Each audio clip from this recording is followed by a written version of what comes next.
Father, I pray. देव बाप्पा मी प्रार्थना करतो. I know you have spoken to them. मला माहिती आहे तू या सर्व लोकांशी आज बोललायस.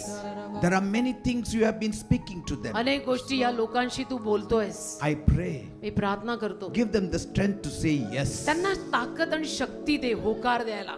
Help them to say yes. हो म्हणायला त्यांना शक्ती दे. Opportunities are waiting for you. संधी वाट बघतीये तुझी. Doors are ready for you. दार तयार आहे तुझ्यासाठी. Move by faith. विश्वासाने पुढे जा. Seek God's face. देवाचं मुख शोध. Take a step of faith. विश्वासाचं पाऊल घे. God will help you. देव तुला मदत करेल. God will help you. देव तुला सहाय्य करेल. Say, God is leading me now.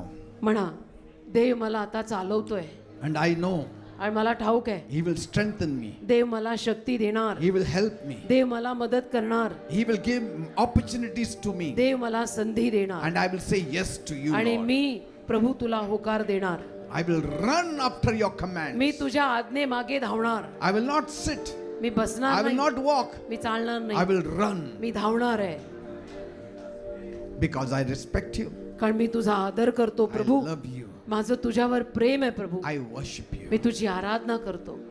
See now how opportunities will come in your way. आता तुम्ही बघा कशी संधी तुमच्या मार्गात येईल. Yes, those opportunities which came and left, जी संधी आली आणि गेली but it will come again now आता परत येईल. because God knows कारण देवाला माहित आहे these people will say yes हे now. लोक आता मला हो म्हणणार आहेत. Thank you, Father. धन्यवाद And देवा. I'm telling you, मी सांगतोय the moment you say yes, ज्या क्षणाला तुम्ही हो म्हणाल that will be a miracle door for you. ते चमत्काराचं दार It will be असेल. a blessed door. आशीर्वादाचं दार You will असेल. have peace. शांती मिळेल. You will have blessings. आशीर्वाद मिळतील. Thank you, Father. धन्यवाद. In Jesus' name I pray. येशूंच्या नावात मी मागतो. Amen and amen. Amen. Praise God.